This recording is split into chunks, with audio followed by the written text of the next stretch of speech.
Bismillahirrahmanirrahim. Assalamualaikum warahmatullahi wabarakatuh.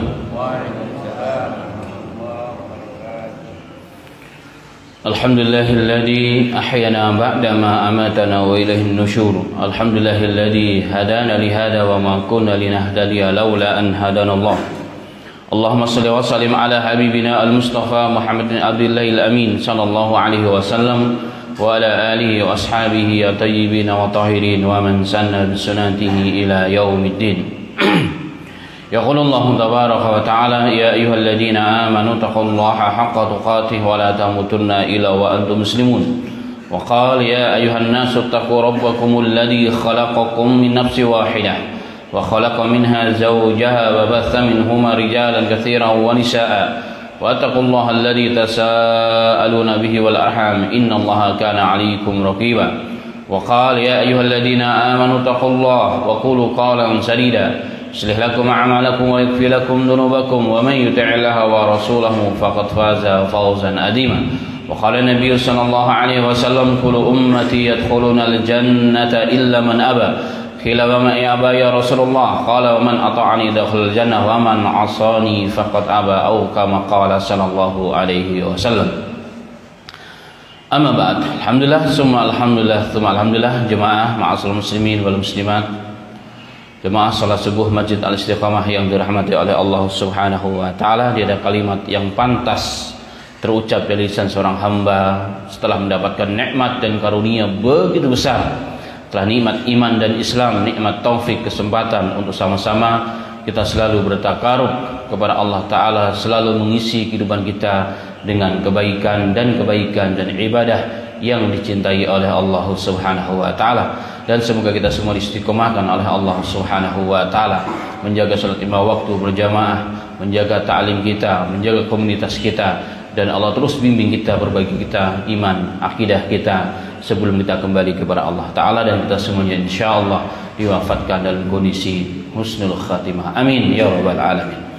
Jemaah yang dirahmati oleh Allah Subhanahu wa Ta'ala, bahasan kita pada pagi yang berbahagia ini adalah satu di antara dalail nubuwah, satu di antara dalil-dalil kenabiannya Nabi Muhammad sallallahu alaihi wasallam yang tidak bisa diingkari oleh siapapun, yakni bahwa Nabi Muhammad sallallahu alaihi wasallam faham bahasa hewan. Biasanya dalam kitab-kitab hadis dibuat judul Kalamur Rasul ma'al bahaim, hewar atau perbincangan Nabi dengan hewan. Ada hal yang perlu dipahami di sini, bahwa Nabi Muhammad sallallahu alaihi wasallam mengerti bahasa hewan, bukan hewan yang mengerti bahasa Nabi. Ini hal yang perlu digarisbawahi. Kalau di film-film anak-anak kan, hewan yang bisa berbahasa manusia. Jadi yang pintar siapa bapak-bapak, ibu-ibu? Hewannya sekolah sampai S3, makanya dia ngerti bahasa manusia. Tapi kalau bahasa Quran dan hadis, Allah yang kasih paham, Allah yang mengajarkan para nabi dan rasul, termasuk nabi kita Muhammad sallallahu alaihi wasallam, bahasa hewan. Dan itu bentuk karunia dan itu bentuk mukjizat yang Allah berikan kepada hamba-hamba pilihan Allah Subhanahu wa Ta'ala. Baik. Satu di antara dalilnya adalah dalam hadis yang sahih diriwayatkan oleh Al-Imam Muslim juga, asalnya ya secara ikhtisar, secara singkat, Al-Imam Abu Dawud, Imam Ahmad dan lain sebagainya. Diriwayatkan oleh Abu Ja'far Abdullah bin Ja'far radhiyallahu anhuma. Beliau mengatakan, qala ardafani Rasulullah sallallahu alaihi wasallam data yaumin khalfah. Abu Ja'far, panggilannya Abu Ja'far, namanya Abdullah bin Ja'far. Jadi begitulah sahabat ngasih nama, namanya kadang-kadang sama antara bapaknya, anaknya, kakeknya dan anaknya. Bapak namanya Ja'far, anaknya juga Ja'far, maka perlu dipanggil Abu Ja'far bin Ja'far. Itu sahabat ya, para sahabat Nabi Muhammad sallallahu alaihi wasallam. Taib. Kalau kita kan orang Indonesia sekarang, apalagi kalau buat paspor kata namanya harus 3 suku kata, makanya panjang. Maka bisa dipastikan kalau namanya lebih dari 1 kata pasti bukan orang Arab. Kalau asli orang Arab namanya hanya 1, Abdullah, Muhammad, Ahmad, begitu. Kalau kita namanya Muhammad, Amin, apa begitu ya kan? Fulan. Nah, itulah perbedaan kita dengan kaidah Arab. Ala kulli hal, beliau meriwayatkan, sahabat ini meriwayatkan ini anaknya Ja'far meriwayatkan, anaknya pamannya Rasul sallallahu alaihi wasallam meriwayatkan, satu ketika aku dibonceng oleh Nabi Muhammad sallallahu alaihi wasallam di belakang tunggangannya. Tunggangannya Rasulullah kalau tidak unta adalah kuda, kalau tidak kuda adalah keledai. Tapi perlu difahami bahwa keledainya orang Arab sama dengan kudanya kita. Itu keledainya orang Arab itu besar seperti kuda. Ya, kadang-kadang bagol. Nah, bagol itu adalah perkawinan silang antara keledai dengan kuda. Itu tunggangannya Nabi Muhammad SAW, sebagaimana diterangkan dalam kitab yang lain, Syama'il At-Tirmidzi, oleh Imam At-Tirmidzi. Ala kulli hal, di sini tidak diterangkan apa tunggangannya. Yang jelas Rasulullah membonceng sahabat ini, ya, anak dari pamannya Nabi Muhammad SAW yang bernama Abdullah atau Abu Ja'far. Yani Abu Ja'far adalah Abdullah namanya, bapaknya namanya Ja'far juga. Beliau mengatakan, satu ketika aku dibonceng oleh Nabi Muhammad SAW di belakang tunggangannya, fa asarra ilayya hadisan law hadisa bihi ahadan minan nas. Kemudian beliau membisikkan suatu kalimat yang tidak kuceritakan kepada, yang tidak diceritakan atau disampaikan dengannya kepada seorang pun dari manusia. Artinya ini kalimat spesial untuk aku. Dan ini menjadi kebanggaan atau menjadi keutamaan khusus Abdullah bin Ja'far, atau disebut dengan Abu Ja'far. Wa kana ahabba mimma tara bihi Rasul sallallahu alaihi wa mimma statara bihi Nabi sallallahu alaihi wasallam li hajatihi wa hadafa au khanasa nakh, yakni haidun nakhl. Wa dakhala haidan li rajulin minal ansar fa idza fihi jamal falamma ra'a Rasulullah sallallahu alaihi wasallam jarjara wa rabba wa darafat aynah fa ataha Nabi sallallahu alaihi famassaha saratihi ay sanamihi wa di'rah fasakan faqala man rabbu hadzal jamal ila akhir hadis. Kemudian Nabi Muhammad sallallahu alaihi wasallam ketika membuang hajat, beliau selalu menjauh dari manusia. Ketika Rasulullah, dalam ini berarti dalam perjalanan, ketika Rasulullah walaupun dalam perjalanan, beliau mengajari umatnya ketika mau buang hajat kecil ataupun besar selalu menjauh dari manusia. Jadi ini ajaran Islam dari semenjak dahulu. Jadi Islam sangat begitu mulia, ya, sampai perkara begitu pun diajarkan oleh Nabi Muhammad. Bahkan dalam satu kitab yang dikarang oleh seorang ulama Mesir tentang Kitabul Adyan Al-Ma'asir, tentang agama-agama dan perbedaan-perbedaan agama serta ajaran-ajaran dan pemikiran hal yang baru. Kitabnya tebal begini.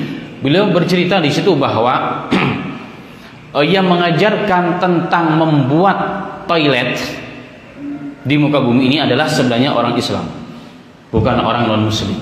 Yang mengajarkan itu adalah kita. Ketika Barat menjajah Timur, mereka mengambil beberapa perkara kemudian dibawa pulang, diamalkan di sana, dan seakan-akan mereka yang memulai. Bahwa perkara ini pun yang mengajarkan adalah al-Islam, adalah al-Islam.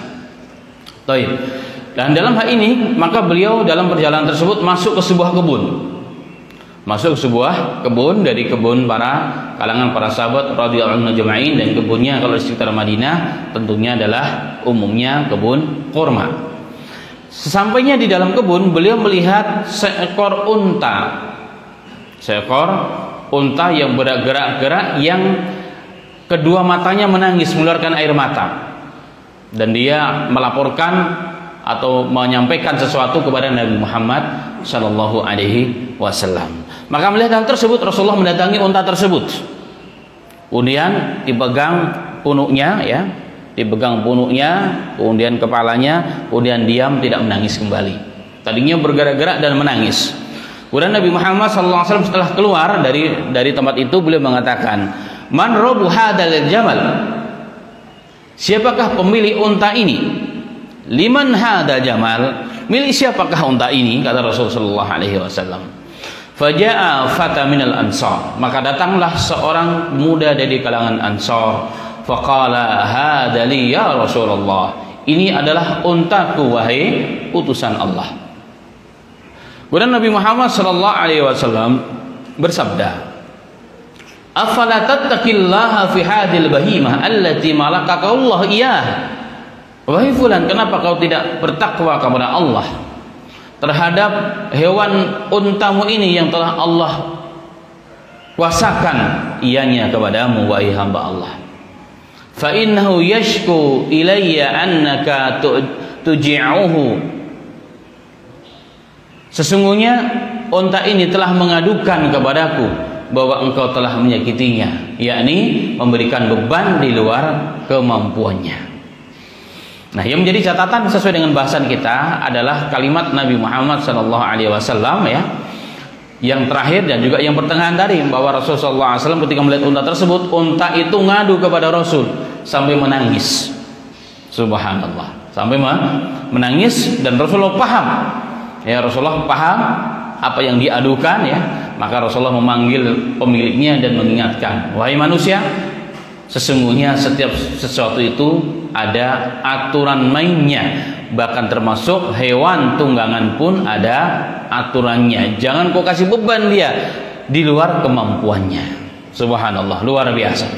Dari hadis ini, ma'asyiral muslimin rahimani rahimakumullah, pertama terkait dengan bahasan bahwa di antara dalailun nubuwah, tanda-tanda kenabiannya Nabi Muhammad SAW, bahwa Nabi Muhammad SAW diberikan faham dan mengerti bahasa hewan. Maka bahasa hewan ini dimengerti oleh Nabi Muhammad SAW.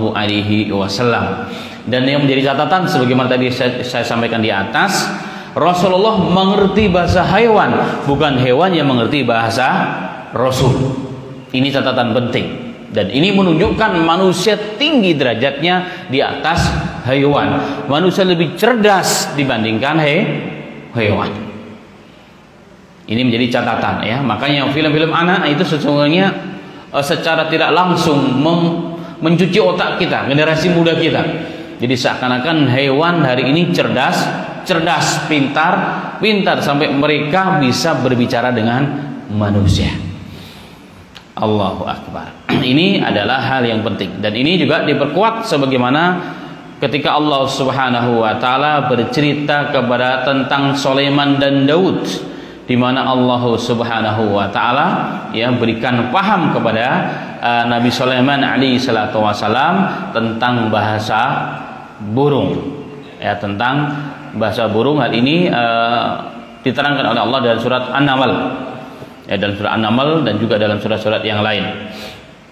Ketika Allah Ta'ala sedang bercerita tentang bagaimana karunia yang Allah berikan kepada Nabi Allah Sulaiman dan Daud, dan Nabi Sulaiman dan Daud alaihi salatu wasalam, beliau mengatakan kepada rakyatnya, wahai manusia, ya ayuhan nas, al-ulimna mantiqat tayr, sesungguhnya kami diajarkan oleh Allah bahasa burung. Jadi yang diajarkan bahasa hewan itu adalah manusia, Nabi Sulaiman dan Nabi Daud. Bil khusus Nabi Sulaiman, ya, itu diajarkan oleh Allah bahasa hewan, bahasa burung. Itu jelas nasnya dalam Al-Quran. Wa ulimna mantiqat tayr, kami diajarkan oleh Allah bahasa burung sehingga dapat berbicara. Dalam kasus burung hudhud, ya, dalam kasus burung hudhud, ketika Nabi Allah Sulaiman alaihi salatu wasalam, ya, sedang mengecek pasukannya, karena yang menjadi pasukan Nabi Sulaiman, rakyatnya atau kekuasaan Sulaiman itu bukan hanya manusia. Jadi dalam tafsir Ibnu Katsir, ketika Nabi Sulaiman berjalan dalam satu perjalanan, maka pasukannya terdiri dari beberapa. Pasukan angkatan udara adalah terdiri dari burung-burung yang mengayomi di atas pasukannya Sulaiman. Dia sebagai pasukan angkatan udara, dia juga sebagai pelindung yang di bawah dan sekaligus sebagai payung ketika dalam perjalanan. Kemudian hewan-hewan dan seterusnya. Dan suatu ketika Nabi Sulaiman alaihissalam mengecek ada seekor burung yang tidak ada. Kemana hudhud ini? Kalau sampai dia datang dan tidak memberikan alasan yang kuat, maka akan la'u'adzibanna au la'adbahanna, akan ku azab dia, akan ku hukum dia dengan azab yang pedih, atau akan ku sembelih dia. Maka tiba-tiba tidak waktu, tidak dalam selang yang tidak lama ya, tiba-tiba Hudhud datang dan mengabarkan tentang sebuah kerajaan yang besar yang dipimpin oleh seorang wanita, yaitu Balqis atau Bilqis, sebagai raja di wilayah Saba, Yaman, yang menyembah selain Allah Subhanahu wa taala. Dan ini satu bukti jelas kisah ini bahwa Nabi Sulaiman diajarkan oleh Allah bahasa burung, mengerti burung. Begitu juga Allah Ta'ala bercerita tentang Nabi Sulaiman alaihissalam ketika mereka dalam suatu perjalanan tersesat di sebuah wilayah, dan di depannya ternyata pemukiman semut raya. Jadi suatu wilayah itu semut begitu besar, banyak perumahan semut di sana. Tiba-tiba Sulaiman memberhentikan pasukannya, berhenti. Dan beliau mendengarkan dengan seksama perkataan seekor semut, pemimpin semut. Ya kan, pemimpin semut. Apa kata semut? Ya ayyuhan namalu udkhulu masakinakum la yahtimannakumus Sulaiman wa junuduhu wa hum la yash'urun. Nabi Sulaiman menghentikan, berhenti, wahai pasukanku. Kemudian Nabi Sulaiman mendengar dengan seksama perkataan seekor semut yang dibahasakan dalam bahasa Quran. Semut mengatakan, wahai rakyatku, di atas kita ini ada Sulaiman dan pasukannya. Udkhulu masakinakum, masuklah kalian ke dalam rumah-rumah kalian. Kalau tidak, maka kalian akan diinjak-injak oleh Sulaiman wa junuduhu, dan pasukannya. Wahum la yashurun, sedangkan mereka tidak mengerti. Maka Nabi Sulaiman alaihissalam terdiam, fatabassama dhahika. Nabi Sulaiman terdiam dan senyum. Dalam hatinya, subhanallah, ya Rabb, kau berikan begitu banyak nikmat kepadaku sehingga aku dapat mengerti bagaimana pembicaraan semut dengan semut yang lain. Ini luar biasa. Nah, ini suatu bukti ya bahwa para nabi Allah Subhanahu wa taala sebagian mereka diberikan karunia mengerti bahasa haywan, dan juga Nabi kita Muhammad sallallahu alaihi wasallam. Sekali lagi catatannya adalah bahwa Allah mengajarkan kepada para nabinya bahasa hewan dan bukan sebaliknya. Kalau hari ini ya, film yang kita pertontonkan di hadapan anak-anak kita adalah pembodohan sesungguhnya. Ini pembodohan ya. Ada program tersembunyi di balik itu. Ada program tersembunyi di balik itu. Seakan-akan pernah ada satu zaman dahulu hewan-hewan itu bisa berbicara kepada manusia. Pernah, ini namanya pembodohan. Itu adalah pembodohan. Nah, Quran mengajarkan kita justru sebaliknya. Itu yang pertama. Nabi Muhammad SAW mengerti tentang itu. Makanya Nabi Muhammad SAW mengatakan, siapa yang punya unta ini? Sampai 2 kali, siapa pemilik unta ini? Maka datanglah seorang pemuda Ansar, ana ya Rasulullah, aku pemiliknya ya Rasulullah. Maka Rasulullah mengatakan, hendaknya kau takut kepada Allah, bertakwa kepada Allah atas nikmat yang Allah berikan kepadamu berupa seekor unta yang menjadi hak milik kamu. Kenapa kau tidak jaga? Kenapa ya Rasulullah? Sesungguhnya dia telah mengadu kepadaku. Kau sering sakiti dia. Bagaimana? Kau berikan beban yang sesungguhnya dia sudah tidak mampu. Cuma sayangnya dia tidak bisa ngomong kepadamu.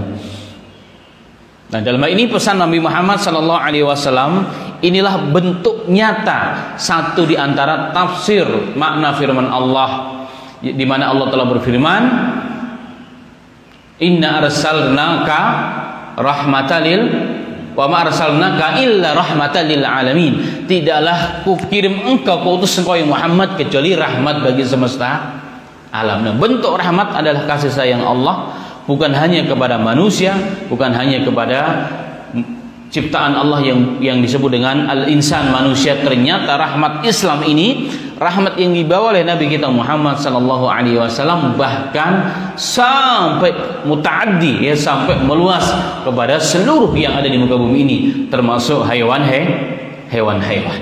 Ini luar biasa. Jadi hewan-hewan pun ada haknya. Bahkan dalam hadis Nabi Muhammad sallallahu alaihi wasallam, ketika Nabi Muhammad sallallahu alaihi wasallam melihat seorang sahabat yang ingin menyembelih hewan dan mengasah alat sembelihnya tersebut di depan hewan tersebut, maka Rasulullah mengatakan, "Wahai fulan, laqad qatalta marratain." Sesungguhnya telah membunuh dia 2 kali. Ya kan?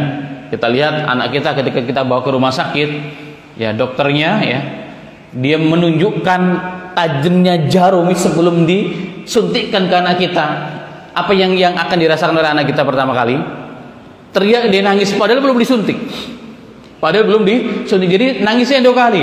Ketika melihat jarum, ya, diacungkan di depannya, dan yang kedua ketika disuntikkan. Bisa jadi suntiknya tidak begitu sakit, tapi ketika ditunjukkan jarumnya itu menakutkan. Padahal Islam, ya, Nabi Muhammad SAW mengajarkan kepada kita, jika Anda ingin menyembelih hewan, jangan kau asah hewan tersebut di depannya.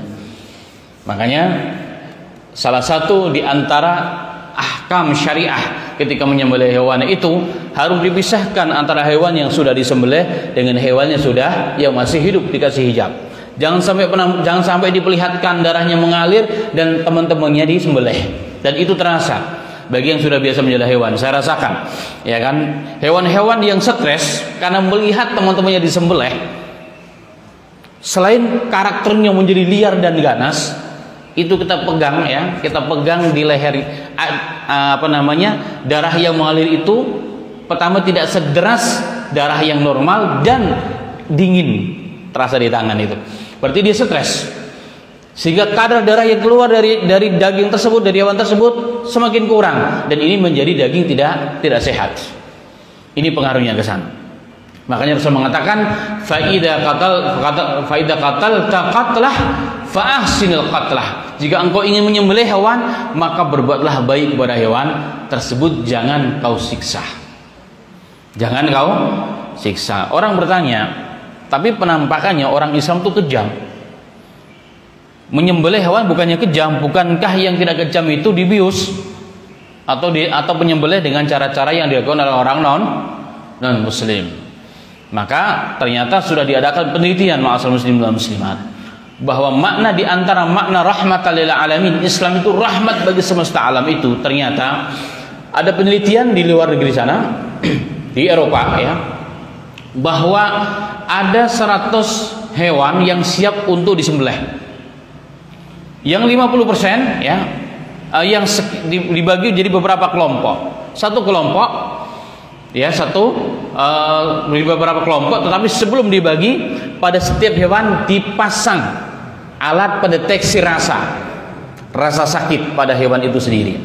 Setelah mereka terbiasa, maka dipisah beberapa kelompok. Ada kelompok yang disembelih dengan cara dibius. Ada satu kelompok yang disembelih dengan cara dipukul dulu.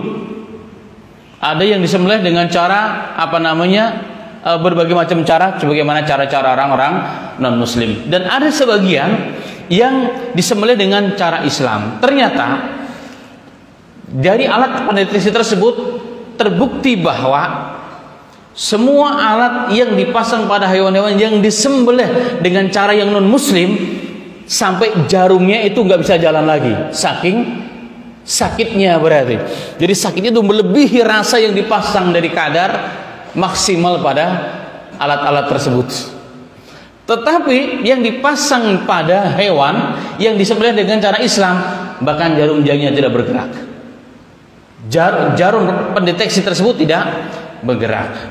Orang bertanya, tetapi saat disembelih bukannya dia meronta-ronta? Iya, dia meronta, tetapi tidak merasakan sakit, hanya terkejut karena melihat darah keluar dari badannya.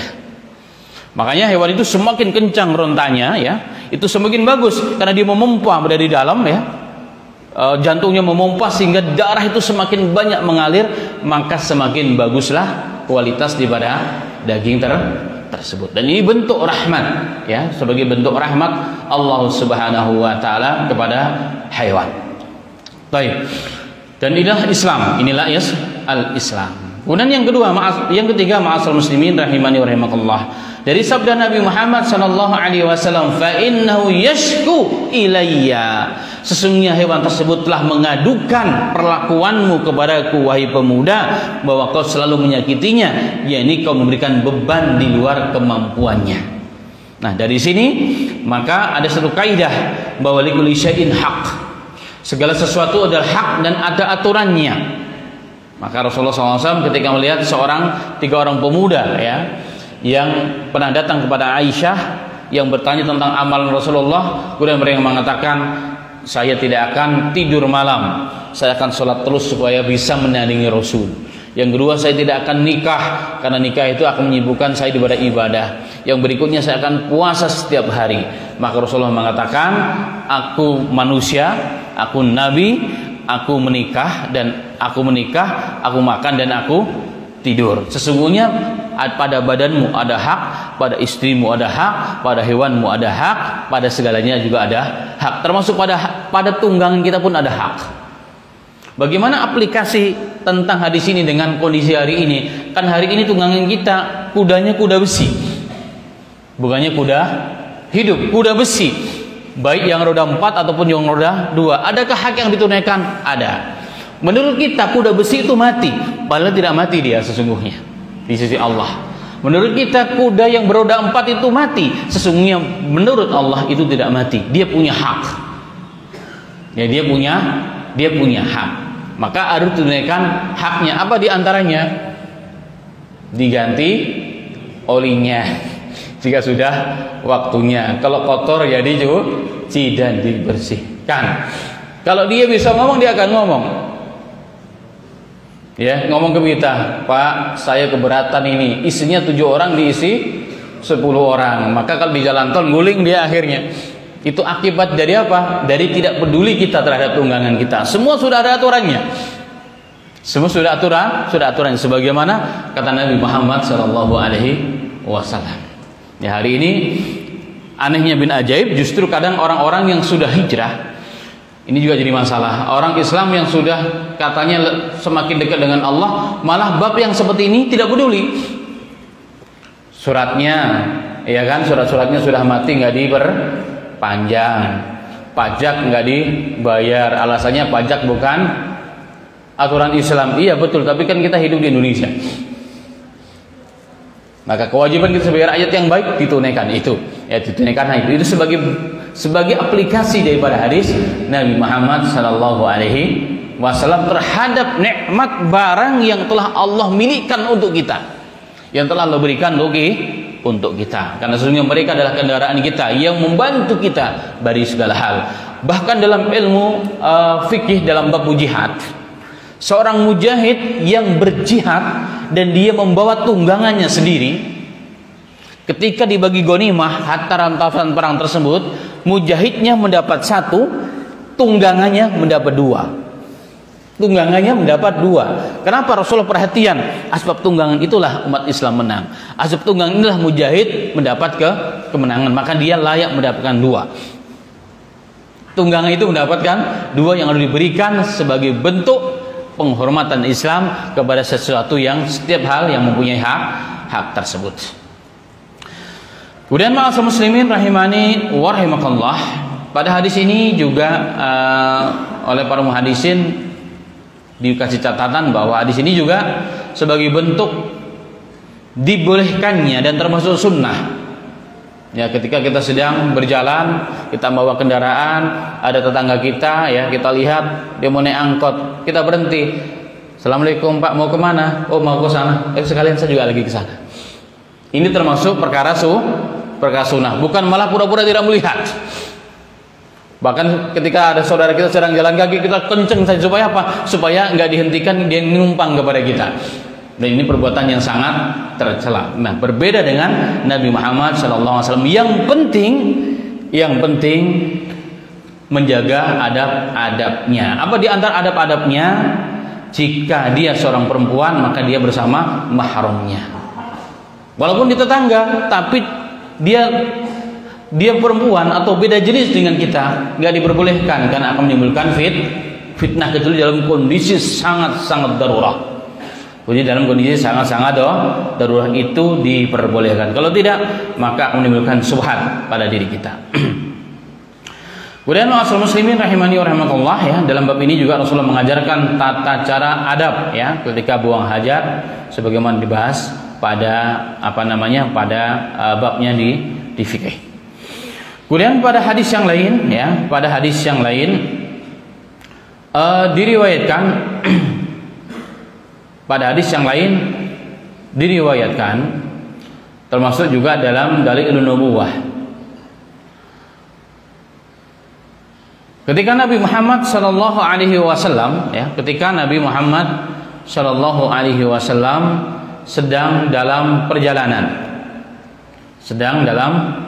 perjalanan, Nabi Muhammad sallallahu alaihi wasallam, ya, bertemu dengan unta. Ya, ya, dan juga beberapa hewan yang lain. Hadisnya cukup panjang, cuma saya singkat di sini. Intinya bahwa al-bahimah la ta'kil tasjud laka. Ketika Rasulullah SAW berhadapan dengan unta-unta tersebut, ya, tiba-tiba unta tersebut tersungkur dan dia bersujud di hadapan Nabi Muhammad SAW dan membisikkan sesuatu kepada Nabi Muhammad SAW. Maka para sahabat yang melihat tersebut mengatakan, "Ya Rasulullah, hadhil bahimah la ta'kil tasjudu lak."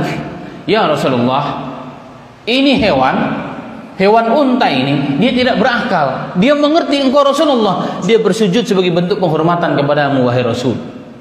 Wa nahnu na'kil, dan kita ini orang berakal ya Rasul, ya kan? Fa nahnu ahaqqu an nasjuda laka ya Rasulullah. Maka kami lebih berhak untuk sujud kepadamu sebagai bentuk penghormatan kepadamu wahai Rasulullah sallallahu alaihi wasallam. Maka Nabi Muhammad SAW mengatakan, la yuslihu li basyarin ayasjuda li basyarin. Rasulullah kemudian mengatakan, tidak diperbolehkan manusia sujud kepada manusia yang lain. Seandainya diperbolehkan, maka yang pertama kali kuperintahkan untuk sujud dalam hadis yang di Tirmidzi adalah perempuan, istri bersujud kepada suaminya karena besarnya tanggung jawab yang dipikul, yang diemban oleh seorang suami tersebut.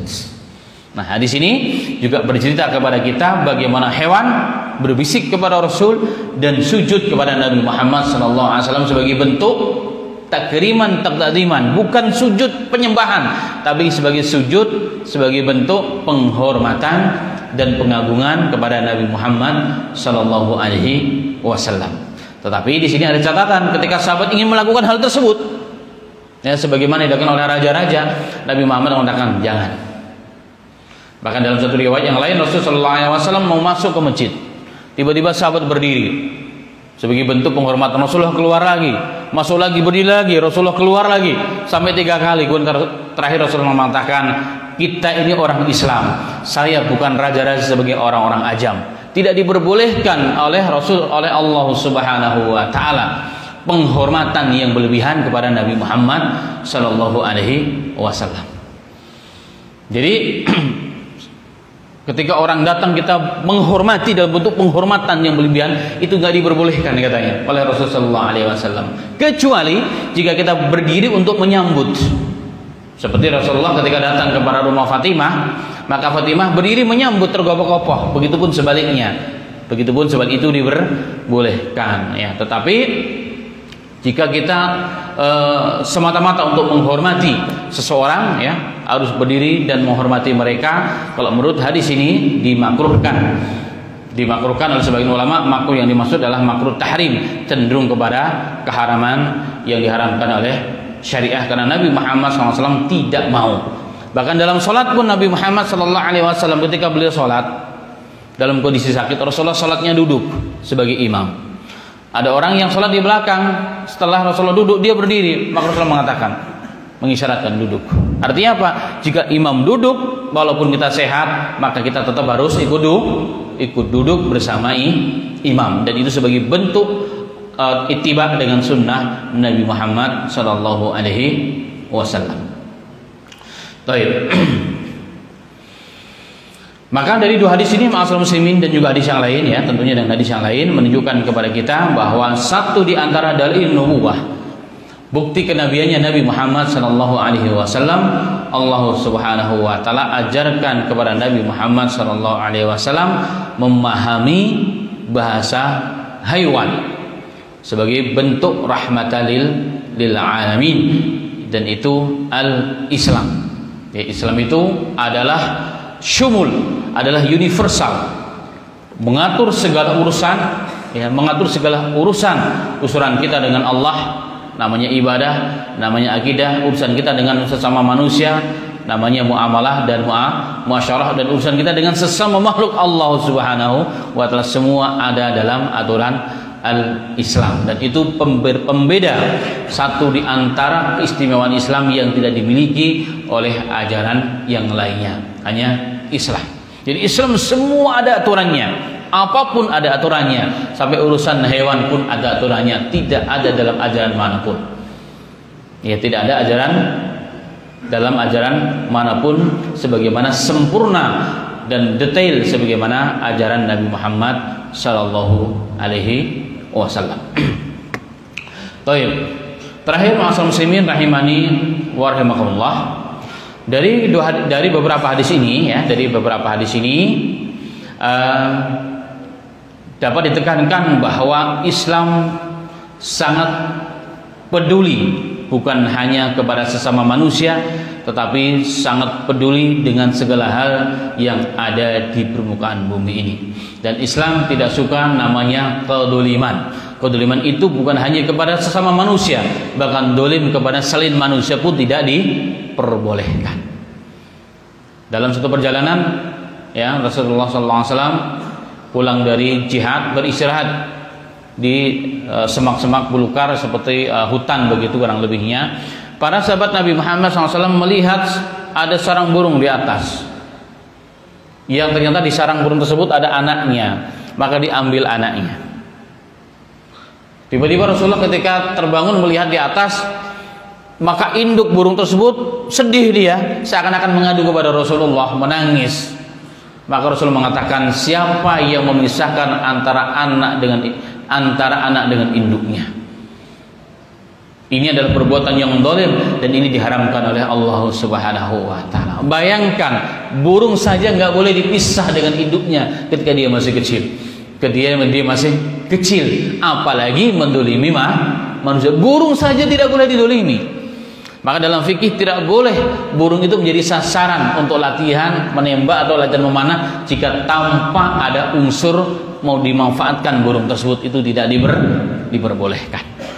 Satu ketika Nabi Muhammad SAW juga dalam satu perjalanan, tiba-tiba ketika sahabat sedang duduk, digigit seekor semut. Semut yang ganas ya, apalagi semut hutan kan besar-besar itu. Kalau di Kalimantan kami sebut semut PKI, yang hitam gede itu. Ya, semut PKI kalau menggigit pasti bengkak. Nah, sahabat marah, akhirnya satu rumah semut dibakar. Maka Rasulullah mengatakan, tidak boleh membunuh hewan dengan api, yang boleh hanya Rabbun Nar, hanya Tuhannya api, yaitu Allah Subhanahu wa taala. Kenapa engkau bunuh satu kumpulan makhluk yang bertasbih beribadah kepada Allah hanya gara-gara satu kesalahannya? Itu kata Nabi Muhammad sallallahu alaihi wasallam. Jadi tidak diperbolehkan semut itu juga bertasbih, beribadah kepada Allah. Jangan-jangan gara-gara satu semut kita bunuh semuanya. Kecuali jika dia memang tinggal di rumah kita dan mengganggu kita, boleh dimusnahkan. Bukan berarti tidak boleh. Boleh jika dia mengganggu manusia, boleh. Tapi kalau tidak, biarkan dia. Ya, dia di luar rumah kita, di luar wilayah kita, silahkan hidup di hutan belantara. Jangan diganggu mereka. Ini adalah aturan Nabi Muhammad sallallahu alaihi wasallam. Jadi kedoliman sampai sebegitunya Rasulullah ajarkan. Maka dalam hadis qudsi Allah Ta'ala berfirman, Rasulullah mengatakan, Allah berfirman, ya Allah Ta'ala, ini haramtu dzulma ala nafsi. Aku sesungguhnya mengharamkan perbuatan dolim kau lakukan. Fala tadhallamu, Allah mengatakan, wahai manusia, jangan kalian saling mendolimi. Dalam hadis yang lain Rasulullah mengatakan, ad-dhulumun dhulumatun yaumal qiyamah. Kedoliman itu kegelapan nanti pada hari kiamat. Hewan itu hari ini yang kita dolimi, dia tidak bisa ngomong, tapi suatu saat nanti dia akan mengadu di hadapan Allah Subhanahu wa taala pada hari kiamat. Dan sangat mengerikan ma'asal muslimin. Jadi intinya bahwa dari hadis ini juga mengajarkan kepada kita untuk berbuat lemah lembut dan berbuat adil kepada siapapun, dan dilarang berbuat zalim sewenang-wenang dengan apapun, apalagi yang bernama manusia. Terakhir Rasulullah mengatakan, barang siapa yang di dunia ini melakukan suatu kezaliman, ya mengambil hak orang lain dan seterusnya, maka mintalah dihalalkan sebelum datang suatu hari nanti uang emas yang kau miliki, uang perak yang kau miliki tidak bermanfaat. Maka mintalah maaf selagi masih ada kesempatan, selagi masih hidup. Malu di dunia nggak ada masalah, daripada dipermalukan di akhiratnya Allah Subhanahu wa taala. Demikian wafaqana wa iyyakum kajian kita pada pagi yang berbahagia ini.